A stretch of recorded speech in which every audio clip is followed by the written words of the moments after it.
Welcome back to Building Better Businesses in ABA with me, Jonathan Mueller. It's a weekly podcast about the forces reshaping our autism services field. Learn from successful entrepreneurs, payers, investors, and leaders in applied behavior analysis. Thank you, kind listener, for letting me into your world today. Now on to the show.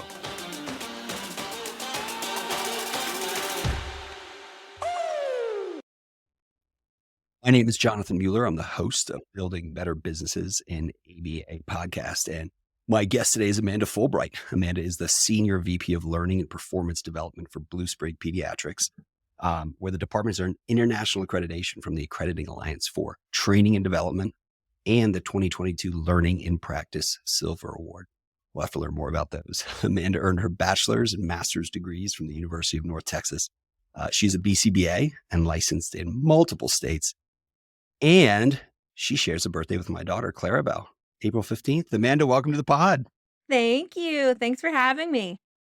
Hey, Amanda, thank you for being here. I've never done this before, but have you seen or listened to the podcast Smartless? I have, yes. Sean Hayes and Will Arnett, Jason Bateman. Their interactions are freaking hysterical and like their vibe is cool. And they always just talk like with their guests around like how they know each other and things. And so I'm like, one of the things I want to start with here on some context is April 15th. Most people know April 15th that it's tax day, right? Mm-hmm, Okay. mm-hmm. That's obvious in the US, it's tax day. What people don't realize is that there are some ignominious things. There's some cool things that happen on April 15th, like it's Jackie Robinson Day. So every player in Major League Baseball wears number 42. That's cool. On the other side of the ledger, apparently on April 14th, the Titanic hit an iceberg. On April 15th, it sank. Abraham Lincoln was shot on April 14th. On April 15th, he passed away. And you helped to teach me about other weird things that happened on April 15th. Mm-hmm, mm-hmm. Such as Notre Dame caught fire on the 15th. Bad news. It's bad news bears, right? Right. It's this weird, April 15th. So I don't know. That was kind of cool. And I have to say, like when we first met, it was at the Autism Law Summit, right? Just back in October. Mm-hmm. I think we had amazing, like an Italian tapas place. Anyway, that was like one of the most fun. Yeah, all kinds of cool people there. Learned so much about one another. It was a really fun event. And all of that is to say, I'm freaking stoked to have this conversation with you. I hope you're excited too. I am too, but I do have to say about the tapas place. I have a lot of regret about that night because I did not eat the bread pudding that I ordered, and I sent that home with you, with someone. And I was filled with regret to this day about that. So. That's like the leftovers remorse. That was one of the best bread puddings I've ever had. And, I hate wasting food. My mom was like, she grew up Catholic, 9 kids, right? And they were very poor. So she instilled in me from a young age, you like eat all of your food. And so we had so many leftovers. I brought them all back to the hotel. I think I snacked a little, but I couldn't even finish them before I left. So I have leftovers remorse as well. We'll have to meet up again in OKC. And yes, and back at the Bar Cicchetti. Well, Amanda, your title is Senior Vice President of Learning, Mm-hmm. which is really interesting to me. Tell me, what's the difference between training and learning? Why are you so insistent on that learning component of your role? Right. So, I work for Bluesprig, and it's was a startup. So I had the benefit of getting to pick my title, right? Or pick the department name. And I was insistent on it being learning and development, or learning and performance development. We later added the performance to it. Because training is an event. Learning is a process. Training is finite. Learning is infinite. And we're really trying to create a culture of learning and continuous learning at Bluesprig, and that's my professional goal, right? Wherever I am. So I didn't want to box myself into an event because that's not what I'm interested in. It's almost like we have this expression by organizations, like training is something you do, not something you did. Mm-hmm. And Mm-hmm. And the other reason I love that is training is like, it puts the onus like on the trainer, right? No, the onus should be on the learner. and what they're learning in whatever application of Yeah, training I that there think it's is, a right? dance. It's a partnership between trainer, if you will, or whomever is creating content and who's consuming the content. So in this case, you might see yourself as the trainer, right? You're providing content for people to learn from. I also see training as an event like, oh, everybody log in at this time. We're going to provide this training, or there's an e learning course and it's, 30 minutes or an hour. Whereas learning can be anything. Learning can be reading, it can be listening, it can be experiential, it could be, anything. And so by just saying that you're the training director or a training coordinator, it boxes yourself in and it limits you. And we want to be limitless. Yes, Limitless. Wasn't there a Bradley Cooper movie, Limitless? Or maybe, I don't know, Chris There was Hemsworth, something. who It knows? sounded familiar when I said. We'll dish separately on, Bradley Cooper and Chris Hemsworth movies. But, you were one of the first employees at Bluesprig 5 plus years ago. And I think if I remember saying correctly, you're maybe the most tenured or close to Sharon Kerr is Yeah, like the yeah. most tenured. So I like to say that Sharon and I started on the same day. So Sharon Kerr is our chief clinical officer. We started on the same day. I got there first. So Uh-huh. I beat her by 2 hours because she was flying in from California. So I have Wait, tenure. the early bird gets the worm. Well, so you had experienced so much in the ABA field prior to coming to Bluesprig, and now Bluesprig's an organization of what, like 2,500 team members.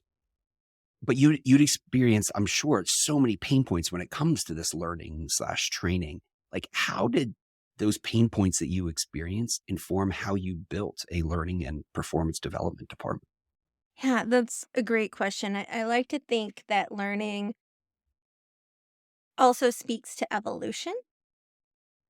And as any company, but our field in general, we're evolving, right? We get new information today. We didn't have it yesterday. And now we're going to change something and we're going to make it better. We're going to make it better for our employees or for the clients who we serve.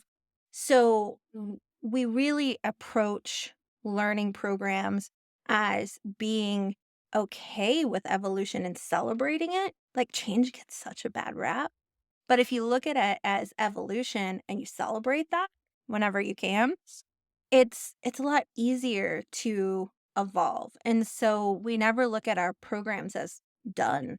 It's they're done for now and the data will tell us where to go next or information will tell us where to go next. If you just stopped evolving where you started, you're going to stay the same, and that's not good for our field. And so how do you build those kinds of mechanisms? The idea of like continuous improvement and getting a little bit better each day and coping with the evolution and new research and new payer guidelines or whatever it is that comes out. How do you build that into your systems? Right. So for us, we have a team of X people. Actually, we have a team of 11 people right now, but it started in a team of one, and that was me. And so you have to look at what you can do, what's reasonable to be able to do and to maintain. And then you kind of go from there. You make a priority list of this is going to be most impactful for our team today. And you work on that and you set some metrics and you measure to those metrics. And then when you're, kind of done with that benchmark and the program goes into what we might call maintenance, then you go to your next item on the list. And, you're talking to your stakeholders. You need to understand what's important for the organization. And that's, operationally, clinically speaking, HR, you've got to get all those stakeholders involved in where do we go next. And then you commit to it, you measure it, and you put that in maintenance. But when we put something in maintenance, we have regular cadence of when we kind of touch it again and say, okay, are we still doing what we set out to do? Does this now need to do something different? And then we adjust accordingly. But that's really important for organizations to know how much they can do to set that priority list. When I was a person of one, I couldn't achieve nearly what I can achieve with 11. So this is fascinating. I'm curious. Let's talk more about like the metrics that you described. What are the kinds of metrics that tell you that you and your department are successful vis-a-vis your team members? Yeah. So we start any learning program with an assessment that we've created internally.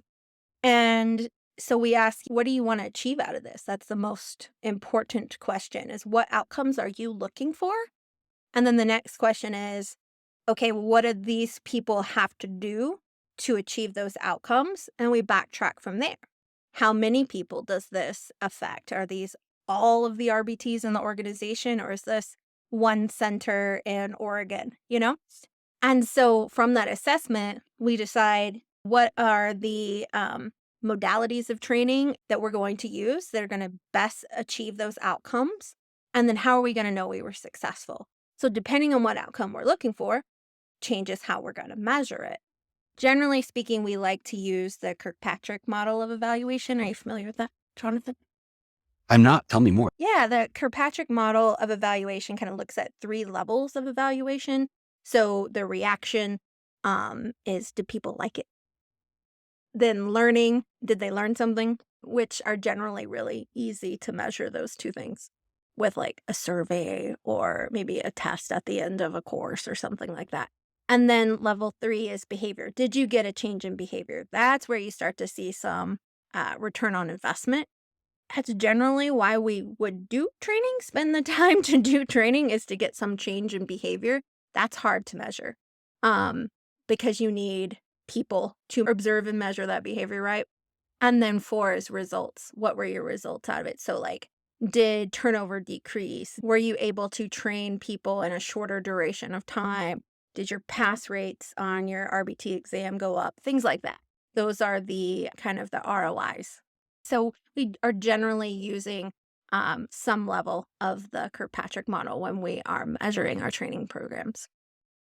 So let me make sure I'm clear on your scope. Are you overseeing training just for sort of the clinical and or operational Yes. pieces, or is it for like all everyone? Yes. Everyone, all programs. Okay, so all right, I want listeners like get this in mind. You're literally seeing like every kind of training Yes. that Bluesprig delivers. But I want to go to like a baby steps part of this Kirkpatrick model and make sure I heard this right. That the first question is really, do people like the training, which is so freaking basic, and yet that's so there's a reason social validity exists, right? I mean, are people going to come back to this kind of training in the future? Like that's kind of mind blowing because I think most people would go immediately toward, okay, what are we trying to train on? If they're measuring at all, what are we Mhm. trying to train? What are the outcomes we want? And do we achieve those as opposed to like, what's even a good training that people like? Tell me more about how you conceptualize this and like, and then make training like interesting, exciting. Initially, when we started training and I got another person on the training team, she's 5 to 7 years younger than me, right? And we're doing our basic kind of PowerPoint training, right? Most people do this. And she looked at me one day and she was like, I think I'm getting old. And I was like, why? And she's like, well, the scary thing is not only am I getting old, but the people we're training are staying the same age, right? They're like all 20 somethings. And so the older she gets, she's the further away from the target audience, right? And so she's like, they don't have the attention spans that maybe we do. We're in TikTok generation now, right? They need everything they need to know in 90 seconds. Go.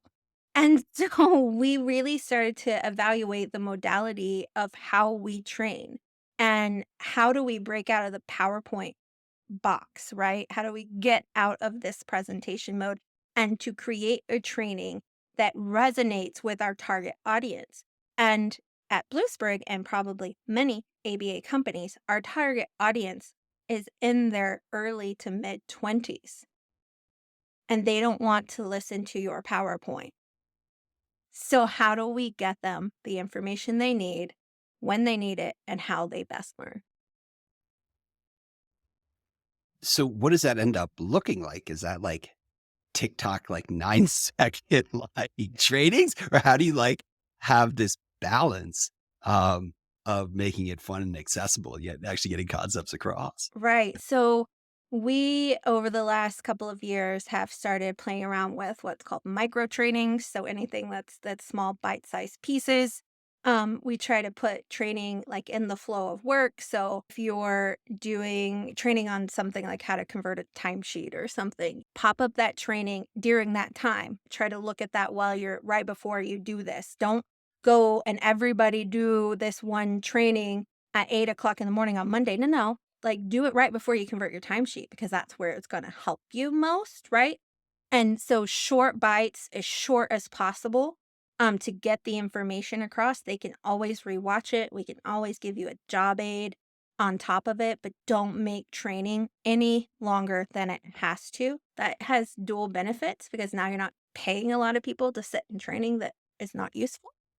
We also are working on some gamification.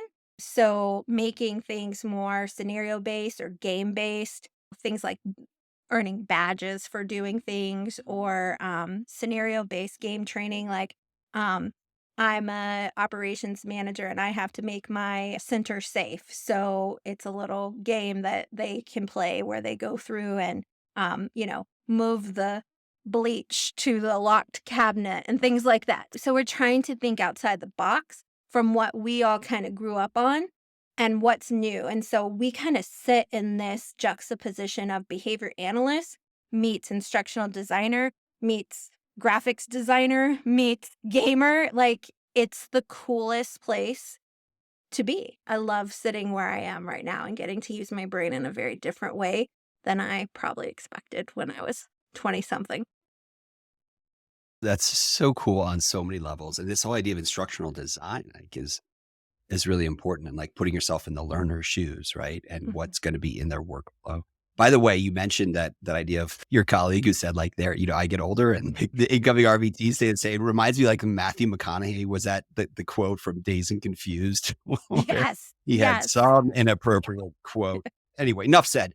But let me come back to like, I really like that you're taking a learner's approach and putting things in their environment. And I think that's like apps these days, right? Apps are built so that you go to the app store on Android or an iPhone, you open it up, you don't have to go read a 10-page instruction manual.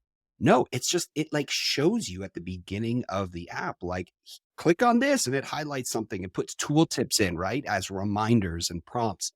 But like that's the level of response effort that our RBTs, our clinicians, others, that's a level of response effort that they expect in the rest of their life as they Mhm. engage in training with new technology. And so now, um, like it's kind of crazy to think that we could do any kind of training and expect more of a response effort. Is that the right way to think about it? Right, right. Yeah. I mean, when they're used to being able to throw away an instruction manual and go on YouTube and have somebody show them how to do it.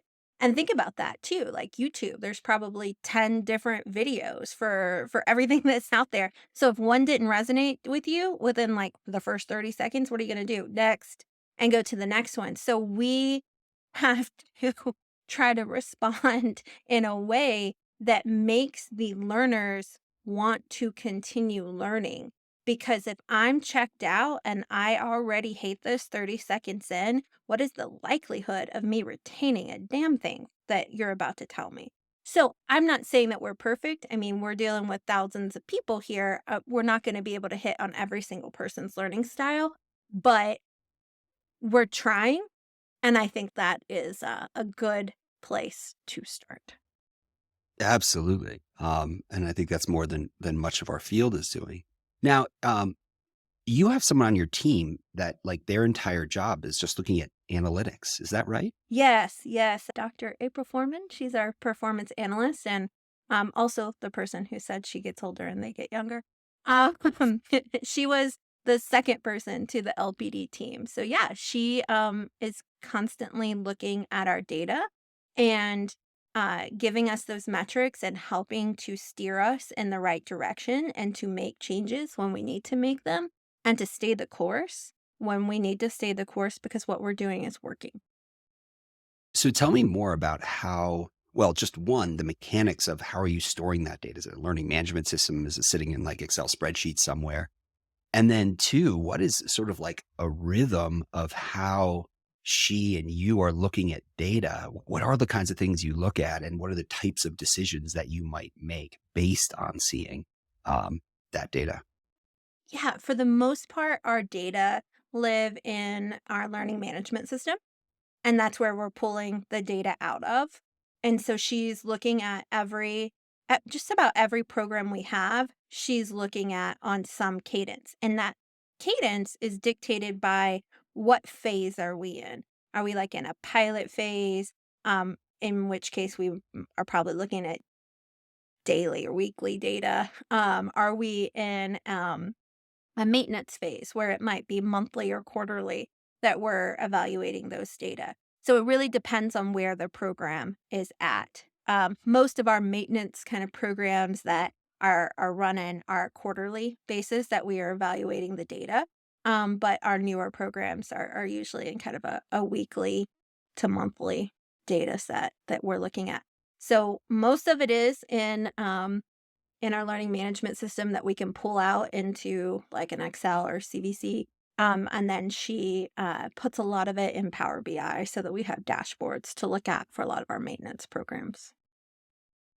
So are you then with that data, might you go back and say, "Ooh, this course is not achieving the outcomes we strove for," or, "Ooh, people are falling off as of a Mhm. certain, like, amount of time." Those are kinds of things you're looking at decision Yep. making, or tell me more about that. Yeah. So we're going to look at the data and say, okay, this isn't the outcome that we expected or wanted.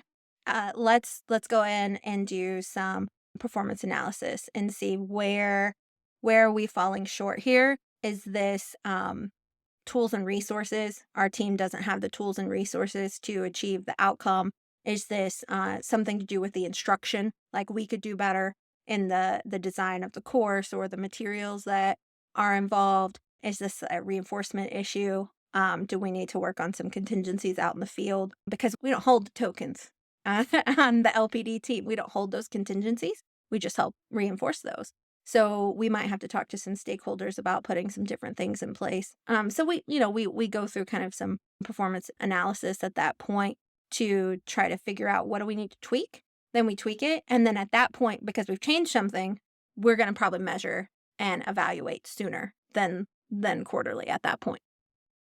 Hmm. And so tell me more about the performance development side of your role. Is that related to sort of like the traditional HR performance management stuff? And are you collecting data generally around people's performance, or is that more specific to the training you're doing? And what are the expectations of any given team member of frequency of training and how much they're doing?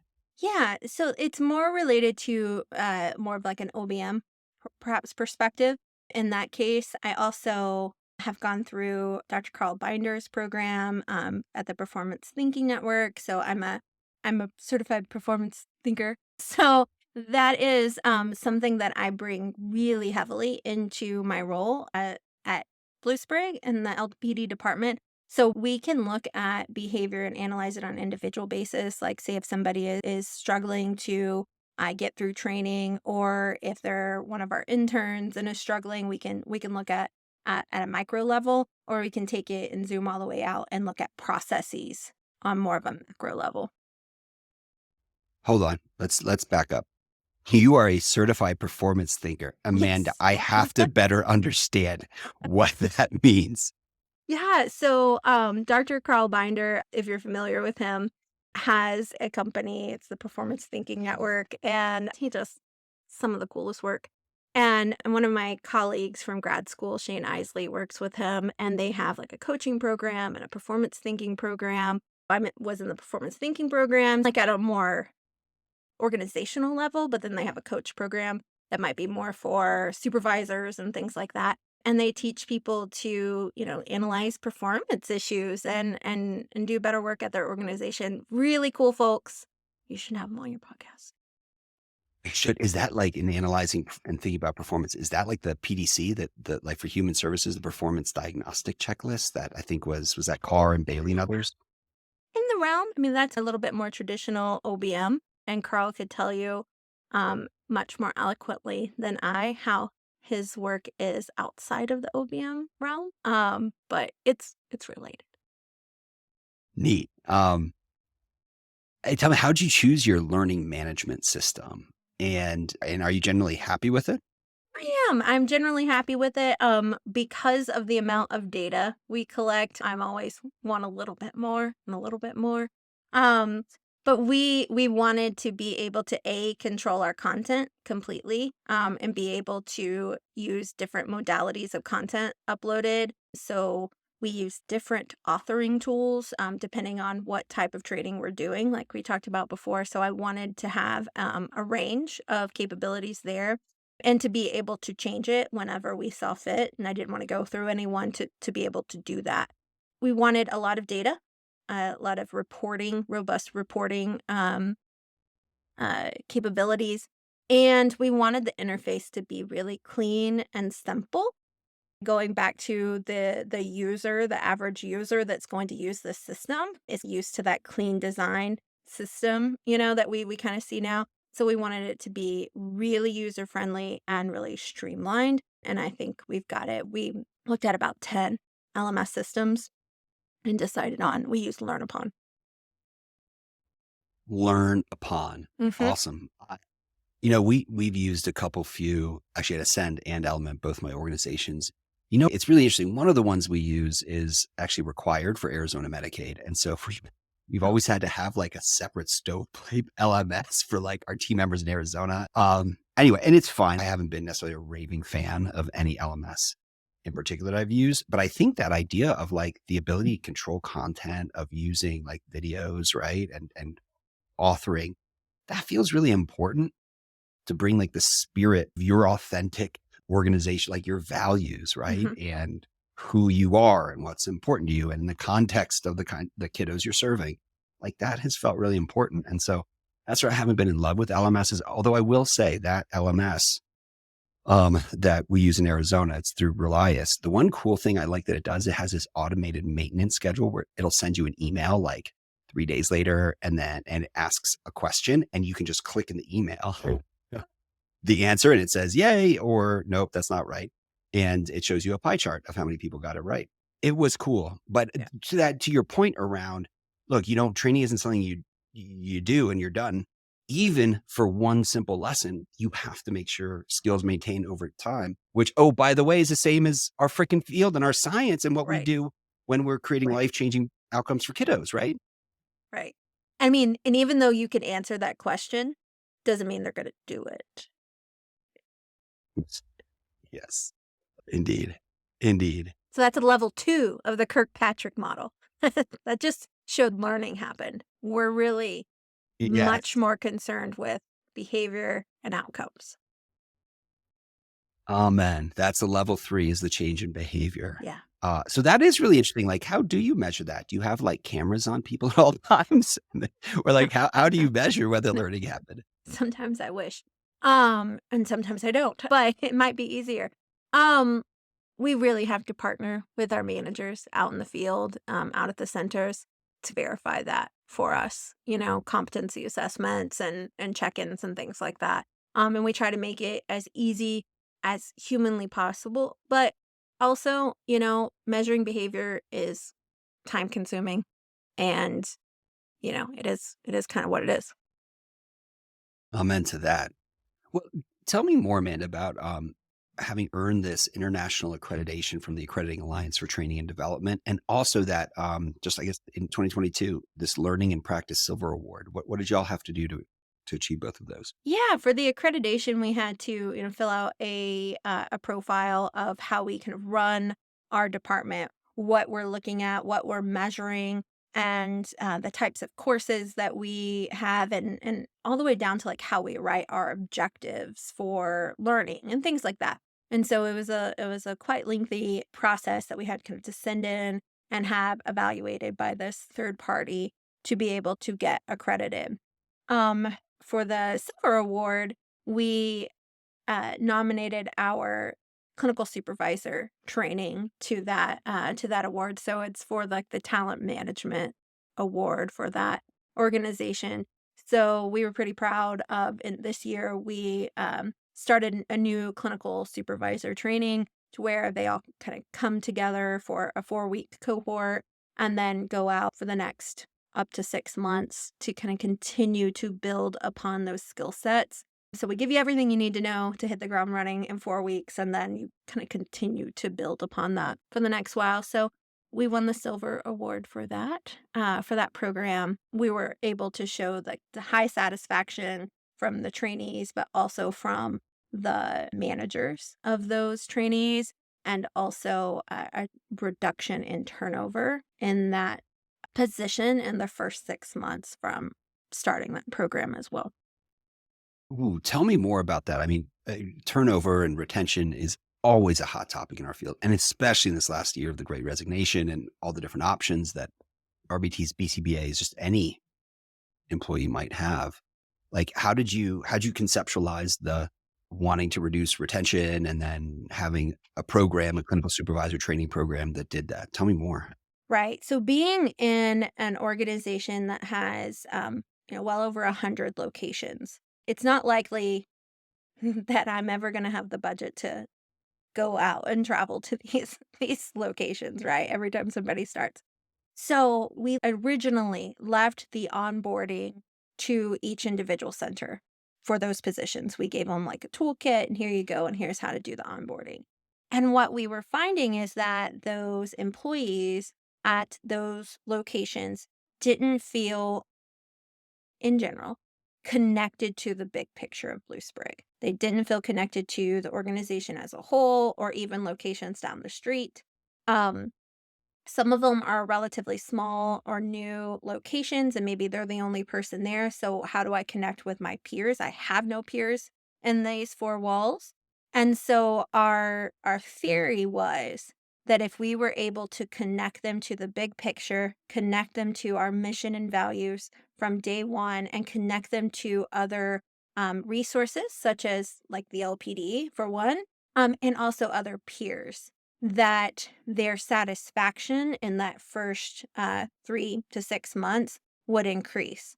So that was the theory. So far, theory is testing out to be correct. So we're seeing some good data from that, early data, but good data. That's extraordinary. Right on. You've identified a challenge. You want to root cause and figure out what's going on, and then do things that will move the needle. And that's really neat that that silver award was a result. Now, for smaller ABA providers, right, which is like, I don't know, something like I've seen stats, 85% of our field is like single site ABA providers. What would you, if they don't have necessarily like the budget to hire someone or invest in LMS or whatever, what would you recommend as a first step to kick off a formal learning and performance development program? Yeah, that's tough. And I was there, right? I mean, Bluesprig was a single site, small place when I started. And so you gather up with your stakeholders, whomever those folks might be, might be one other person, maybe you're the stakeholder. But you make your list of what are all of the things you want to do in training or learning. What things are going to move the needle for your organization, and then you rank those in what's going to be the biggest impact for you. And then again, you start by saying, how will I know I was right? How did I know that I did this, that I achieved this? And you start and you measure those, and as you grow, you pick a new one. And I would say it's really important to check with your stakeholders to make sure the priorities that were the priorities 6 months ago are still the priorities today, because things change. Payers have new requirements, all of that stuff. Things change, things evolve. And then keep those programs in maintenance, and then add to your team as you can. And also, like, don't be afraid to go outside of the behavioral skills training bubble. It is a gold standard of training, but it is not the only way to train. Um, you've got to think of these other things, like we were talking about different modalities of training. Not everything has to be a PowerPoint. So dig into kind of some L&D um, literature in that space, and grab a mentor if you can from that space. We've learned a lot by kind of just looking outside of what traditional ABA has taught us, and kind of dipped our toes into L&D, to instructional design, to um, all of those kind of related fields, and it'll make you really well rounded. I love that you said that because our ABA field is still so young in the grand scheme of things. It feels like a long time, a decade, right? That services are being paid for, but we're so young and we don't have to reinvent the wheel. So Amanda, is there like a seminal book or research paper or curriculum out there that like has been really important to you Oh, in your journey that you'd recommend? yeah. Performance-Based Evaluation by Judith Hale. I think that I've bought every used copy that's available of this book on Amazon, but maybe somebody has put another one out there. Because I buy it for my team. Every one of my team members has this book, and I go back to it at least every 3 months or so. I'm pulling that book back out and going, "Now what did Judy say?" I'm going back to I love we'll drop a link to that in the show notes. I have not read that book, so I can't wait. it. And, everything that you said is so spot on about, like, starting up a training program in terms of prioritizing, check with stakeholders, keep programs in maintenance, go outside the BST bubble. And, the one build I would have on that is just make training something that's part of your culture, Yeah. right? I know at Ascend, we say one of our 4 values is 1% better every day. And the only way that happens is by ongoing training and feedback and all the mechanisms that come with it. But build that same way you build compliance into your organizational DNA, training it built into your organizational And if DNA. training's boring and training's long and arduous and it just all around sucks, people aren't gonna do it. So make it make it as cool and as fun and as engaging and worthwhile as you can. Hmm, spot on. Well, let me shift gears just a little bit. You're the new host as of January 2023 of Bluesprig's Autism and Therapy podcast. So congratulations. That's phenomenal. Like, what are you most excited about and most nervous about? Um, so Tim Crilly, our mutual friend, I was always his biggest cheerleader as the host of the podcast. I never anticipated being a player. I was happy to be a cheerleader on the podcast, not a player. So I think that I'm kind of nervous about everything about the podcast right now. But it'll be okay. Tim's my good friend and will continue to be a resource for me, and the producer of the podcast actually has been on the learning and performance development team the entire time. So, we already have a really great relationship, so that makes it easier to kind of slide in. Oh, Tim is an OG and awesome. And we met, in fact, through Tim Crilly. So big Mhm. shout out to him. He was a huge help in helping me think about my podcast and the podcast team through CASP. But I have no doubt you're going to be filling those big shoes in really neat ways. Amanda, what's one thing every ABA business owner should start doing and one thing they should stop doing?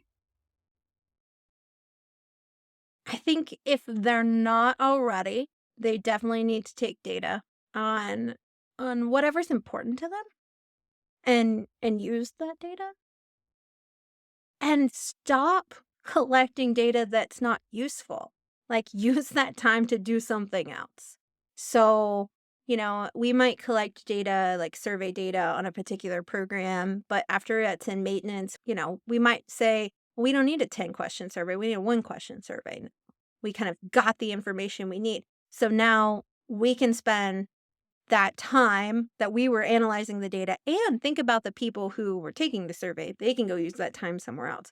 So there's no need to have all of these data that you're not looking at or that you're looking at and aren't telling you a story. So find different data to tell you a story that you need to be told. Oh, yes. So wise. I heard, I think it was Mandy Ralston, who was on the podcast a few months ago, said the road to hell is paved with data that you never look at. And it is so true. We all have limited amounts of time. Spend your time doing something else if you're not going to look at that data. But like speaking of looking at data, before we wrap up, as I understand, you've got like a CEU catalog or Bluesprig does of like 100+ courses. Can you just like tell me more about that catalog and what you're hoping to do with it, if anything? Yeah, yeah. So internally, we have produced over 100 CEU opportunities since like 2018 when I started at Bluesprig. Not all of those are on demand in our LMS right now, but a great deal of them are currently as we speak. So A big project, Rachel Huckfelt on my team and I have been working on for the last couple of months or so is getting a portal, a website where it's public facing so non-employees can access some of that content and get CEUs. We're gonna have, some of them will be for a fee, some of them will be for free, but we're really excited to be able to share some of the great content that we've created with the public, even if you're not a team member at Bluesprig. So that's going to be in 2023, early 2023. Will be out. Oh, that's so cool, dude. That's this role of dissemination, not outside our field, but dissemination within our field, and that feels super important. And by the way, Rachel and I used to work together many, many years ago at Trumpet. Yes, Please give her a yes, big high five and shout out. I will. It is cool peeps. It is cool to know that she's part of that project. Amanda, where can people find you online? LinkedIn is a great place to find me. As we've talked about, the website for CEUs is coming out. That'll be bcbaceu.bluesprigautism.com, and then the podcast ABA Unfiltered, second edition 2.0 with Amanda. All right, friend. Are you ready for the hot take questions? I'm so You're on your deathbed. What's the one thing you want to be remembered for? being a good mom, good friend, good mentor. In that Mm, order. love it. And by the way, for anyone's watching on YouTube, there is a super cool painting that I'm guessing one of your kids did. But if you did it, Yes. that's cool too. No, Um, not it's like a rainbow, and it's sort of this long thing in the window, and it just like sparkles with green and blue and life. So yes. Shout out good. to my son Archer. That's his work from several years ago, his early phase. Nice work, Archer. Keep it going. Amanda, what's your most important self-care practice? Setting boundaries on how I spend my time. We can never get good enough at doing things. And not What's looking at it as like a win or lose every single day. Like it's a balance over a week or a month. Like sometimes there might be a deadline and I, burn the midnight oil, but then the next week I kind of make up for it, but generally you got to have boundaries around the things that are important to you. Yes, you do. What's your favorite song? I don't know who could possibly choose one song. But I will say that I've been pretty obsessed with the new Taylor Swift album for a few weeks. Dude, came out in December 2022. And can I tell you, just this past weekend, that's like all my kids listen to. T Swift is bomb.com and she's spicy on the album. Spoiler alert. Yeah, yeah. If you haven't listened to it, like I have a girlfriend who's not a big fan, but I was like, just give her a chance. This album is different.